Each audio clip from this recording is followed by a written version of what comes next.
Colors TV का show Lakshmi का सफर show पर आ चुकी है बहुत बड़ी गुड न्यूज़। तो इसके बारे में आपको बताने वाला हूँ। तो सबसे पहले बताता हूँ कि लक्ष्मी का सफर है ये मंगल लक्ष्मी शो का पिन ऑफ शो है, एक नया पार्ट शो है। और ऐसे में इसकी टीआरपी है वो ऑसम दे रहा है। और ऐसे में ये 9:30 की टाइमिंग पर देखने को मिल रहा है, बट ये रिश्ता का कहलाता को बीट कर चुका है। और ऐसे में इसकी टीआरपी बहुत अच्छी आ रही है। और ऐसे में लक्ष्मी की कहानी भी अलग देखने को मिल रही है और मंगल की कहानी भी अलग शो में देखने को मिल रही है। और इसमें लक्ष्मी का सफर शो है, इसने सक्सेसफुली 100 एपिसोड कंप्लीट कर चुका है।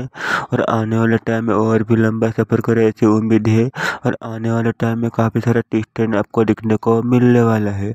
और ऐसे में लक्ष्मी का सफर स्पिन ऑफ शो आपको कैसा लग रहा है कमेंट बॉक्स में बता देना। और आने वाले टाइम में इसकी टीआरपी कैसे रहेंगी अभी बता देना। और ऐसी ही टेलीविजन से जुड़ी लेटेस्ट अपडेट पाने के लिए मेरे चैनल को लाइक शेयर सब्सक्राइब कर लेना। मिलता हूँ नेक्स्ट वीडियो के साथ।